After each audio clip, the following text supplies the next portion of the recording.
Hola, ¿cómo están? Bueno, tuvimos un pequeño problema, como ustedes saben, con la aplicación, con Zoom. No pudimos grabar la última clase, entonces, un poco para que nos quede también como material y poder repasar un poco la presentación que vimos los otros días. Capaz que la damos un poquito más rápida, capaz que podemos repasarla en la próxima clase para que no sea, pues, es bastante larga, pero bueno, por lo menos ir a la parte más, básica de lo que hablamos el otro día y que sea nutritiva en todo lo que tiene que ver con almidones. Justo estamos participando también de la Todoláctea en Argentina esta semana y tuvimos una charla con Consuelo, participamos de una charla de Consuelo de Tate Lyle y la verdad que fue muy enriquecedora en todo lo que tiene que ver con este tema que vamos a ver ahora. Hablar un poquito de los conceptos básicos del almidón, las fuentes de almidón y lo que son los almidones modificados, como para tener una información, data, y en lo que tiene que ver con cuáles son las funciones, cuáles son las principales razones por las cuales usamos almidones y cuáles son los beneficios que esto tiene. Entonces, eh, hablemos un poco de la fuente, las bases de ese almidón, qué es el almidón. Ahí un poco te tienen las definiciones, pero y las fuentes principales, tapioca, maíz o papa. Esas son como esas, eh, eh, las fuentes principales de almidón que nosotros encontramos hoy, que es un carbohidrato complejo que se encuentra en muchas frutas, verduras y granos y que se pueden extraer, y que la función principal es dar textura, espesar, estabilizar también, y ahora vamos a meternos un poquito ahí. Eh, Son gránulos individuales de almidón, absorben agua y se hinchan cuando se calientan por agitación. Y un poco acá la presentación, los granos de almidón se someten a calor, agitación, y estos incorporan agua, se cocinan y se hinchan. Entonces pasan a ocupar un volumen mayor, generan un volumen mayor en el mismo espacio, digamos, dando esa viscosidad. Un perfil de hidratación del almidón sin modificar, o sea, nosotros tenemos los gránulos pequeños aquí abajo, los gránulos sin hidratar, empezamos a medida con la curva de temperatura, empezamos a cocinarlos y vemos cómo aumenta la viscosidad en función del tiempo hasta llegar a un tamaño de grano hinchado, hidratado, con todas sus características, que si seguimos sometiéndolo a calor, se rompe, se empieza a fragmentar ese gránulo de almidón que tenía el agua adentro, empieza una etapa de degradación que después la podemos ver dentro de en un producto final con la sinéresis, con una expulsión de agua. ¿Qué es lo que explica un poco acá? El gráfico anterior se muestra la viscosidad frente al tiempo típico de una suspensión de almidón no modificado, un almidón nativo, que se calienta y se enfría de acuerdo al perfil de temperatura mostrado. Hay un poco lo que les decía, que representan esos círculos y una vez qué es lo que sucede una vez que se van rompiendo. Eh, Vamos a algunas diapositivas las vamos a ir pasando más rápido para que no nos quede un video de realmente pero muy largo, pero es todo información que ustedes van a tener y que van a poder pausar, que van a poder ver. Acá hay algunas imágenes de microscopio acá hay algunos datos simplemente a qué temperaturas se empieza a modificar el almidón, perdón, a qué temperatura se empieza a hidratar el almidón, a qué temperatura se empieza a cocinar y a absorber agua. Y, y acá hay unas imágenes de microscopio, ¿no? O sea, ¿qué representan estas esferas? Son granos de almidón sin hidratarse, y cuando miramos al microscopio el almidón cocido, cuando incorporó calor, cuando se le dio calor e incorporó agua, cómo quedan esos gránulos hinchados. Entonces, imagínense que en el volumen lo que termina haciendo es darle viscosidad. Entonces, el producto se va a espesar. Cuando hablamos del almidón, hay dos componentes, y lo vamos a ver ahora, dos componentes principales del almidón, que son la amilosa y la amilopectina. Y lo vamos a tener representados dentro de ese gránulo de almidón, a la amilosa como ramitas, como tronquitos, donde ahora vamos a profundizar un poquito en este tema, pero es la capacidad de la amilosa de retener agua al retrogradarse, al reestructurarse, tiene menos capacidad y puede estar expuesta a que se rompa la retrogradación y a que me libere agua. Y la amilopectina la vamos a identificar o graficar en rojo como esas ramas de árbol. Y ahora vamos a hablar un poquito de eso, de estos dos, cómo se comportan cuando empiezan a retener agua. Acá tenemos la amilosa, esos troncos empiezan a perder, se hinchan, empiezan a absorber agua, pero puede estar expuesta a sinéresis cuando se empieza a reasociar, cuando se empieza a enfriar, se empieza a reasociar estos tronquitos, se empiezan a acomodar, pero no tiene capacidad de retener el agua. A diferencia de la milopectina, que en esa rama tiene la reasociación es menor, entonces tienen menos pérdida de agua cuando se empieza a enfriar. Si hablamos de las fuentes de almidón, un poquito lo que hablábamos recién, almidones Dent, almidón de tapioca, almidón Dent o Woxy, que son distintos tipos de almidones en lo que tiene que ver como su composición, como el almidón Dent. Todos los almidones tienen amilopectina, ¿sí? Todos tienen una composición de amilopectina. Lo que después tenemos son almidones Dent, ¿sí? Que tienen una capacidad de opacidad, de una textura más corta y que tienen esa composición aproximada entre amilosa y amilopectina. Los almidones Woxy, que son más bien claros, que dan una estructura más larga, una sensación más como de filancia y no tanto corte, en cierta manera, también van a estar dados por un 100% amilopectina, tapioca y almidones de papa, donde tengo ahí, por ejemplo, una apariencia pulposa, digamos, como para definirlo. Cuando hablamos de los almidones modificados, no vamos a profundizar mucho, pero vamos a modificaciones químicas. Esas modificaciones químicas, la modificación no se considera natural y está etiquetada como almidón modificado. De ahí surgen los almidones modificados, es con productos químicos, lo que se hace es una modificación que ahora vamos a ver acá. Esa hidroxipropilación, por ejemplo, que se hace en estos casos en la modificación química, lo que tiende a hacer, si nosotros tenemos la imagen de la amilopectina,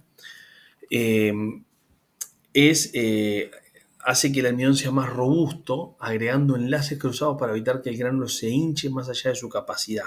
O sea, en verdad, si nosotros tenemos un globo, ese globo cuando nosotros lo inflamos, lo hinchamos a ese globo, queda más expuesto a romperse, más sensible, ¿verdad? Eso es un almidón nativo. Tengo un gránulo, se hincha, se cocina y en esa cocción queda más expuesto a romperse.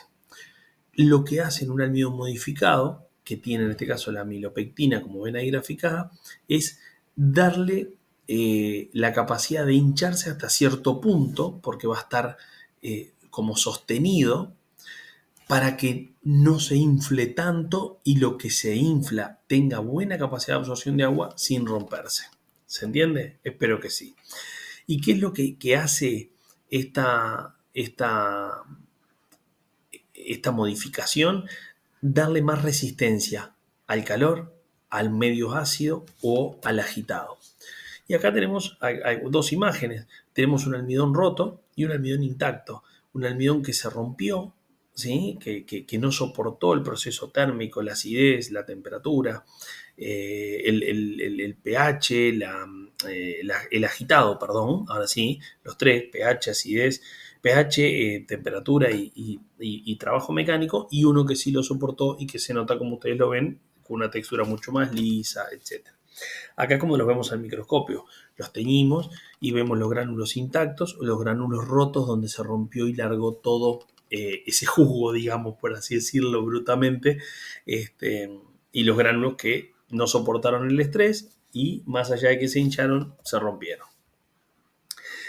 Acá vemos dentro de las modificaciones, porque tenemos distintas modificaciones y muchas de esas tenemos almidones modificados combinados entre acetilados, hidroxipropilados y de las dos para darle mayores condiciones de lo que vamos a ver ahora.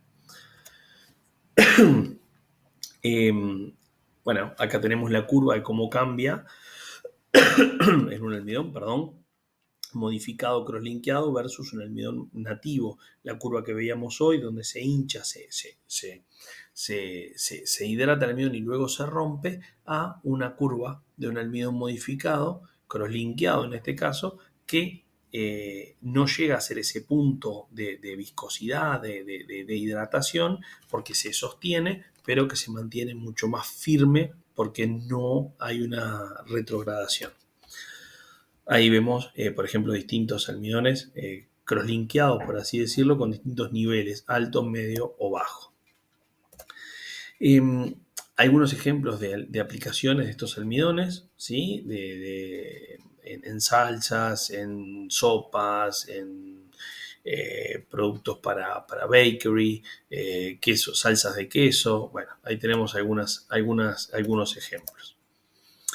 Cuando hablamos también de otro tipo de modificación, recién veíamos la hidroxilación, vemos también la parte del acetilado, de la sustitución, es aumentar la capacidad de retención de agua. Y esta funcionalidad de sustitución tiene mucha aplicación en productos, por ejemplo, que le está agregando una parte hidrofílica que permite la capacidad de retener el agua, aún soportando procesos, por ejemplo, de congelado y descongelado, sin que se me desuere el producto, sin que me aparezca sinéresis. Entonces, por eso les decía, podemos tener un almidón sustituido, un almidón con distintas modificaciones, sustitución o hidroxipropilación, pero que y combinados de ellos para darle las mejores características al producto.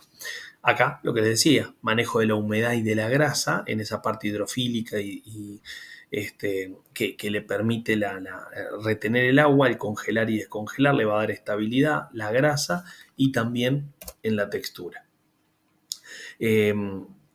Ejemplos, simplemente impacto de los alimentos, gelificación y pérdida de agua, la sinéresis, ¿sí? Acá tenemos antes de congelar cómo estaba y después de congelar. La idea es que esto no nos suceda al momento de hacer otro producto y por eso utilizar el almidón correcto. La sinéresis todos sabemos lo que es, pero por ejemplo ocurre cuando lo decía hoy, la amilosa tiende a reasociarse y a partir de esa reasociación me libera agua y me pierde. Acá vemos el porcentaje, cómo se comportan los hidroxipropilados, los sustituidos o los acetilados, dentados o woxy, distintos almidones en lo que tiene que ver con la pérdida de agua, ¿sí? Donde tenemos un almidón woxy hidroxipropilado que no tiene una pérdida de agua, el acetilado dónde está, y a partir de ahí también, como le digo, siempre consultar con su proveedor cuál es, según su proceso, porque eso es importante. Pues dice, ¿qué almidón uso? Almidón modificado. Bueno, pero ¿cómo es tu proceso? ¿Qué temperatura le das? ¿Cuánto tiempo? ¿Qué pH tiene la muestra? El producto que haces. Eso es lo importante para saber si el almidón que estamos usando es realmente el correcto. Bueno, ahora algunos ejemplos de la viscosidad.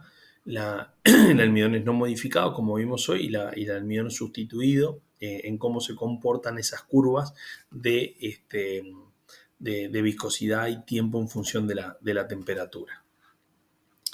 Yo no quiero hacerlo muy largo y tampoco quiero que quede muy entreverado ni muy acelerado. Entonces ustedes lo podrán ver, lo podemos charlar en la próxima clase también, pero ahí están viendo, por ejemplo en almidones sustituidos sin sustituir o con una alta sustitución, cómo se ve la imagen al microscopio arriba y cómo queda, por ejemplo, ese pie, esa tarta de manzana, con ese almidón hecho en el pastel, cómo se retrogradó y perdió el agua, ese almíbar, ese jugo, y cómo en el otro lado me queda una torta mucho más seca.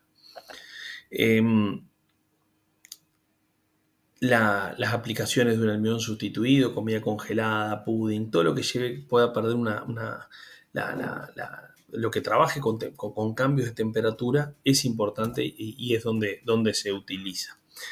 Y acá, nada, como les decía, tenemos dentro de esas sustituciones el acetilado y el hidroxipropilado, y bueno, nada, las características, dónde se utilizan, cómo se utilizan, y vamos a en la próxima clase seguramente compartir algún trabajo más de la gente de TEI, de la gente como Consuelo, como Pablo, bueno, gente amiga que que tenemos un montón de información y que queríamos compartir con ustedes y que la compartimos en la clase y que no nos quedó grabada. Así que, bueno, la idea era darles un material para que tuvieran y creo que el punto final, el resumen final es trabajar justamente en eso, o sea, abrir nuestra información al proveedor, darle cuáles son las características de mi producto final, cuál es la aplicación, cómo es el proceso y en función de todo eso determinar cuáles son los mejores ingredientes.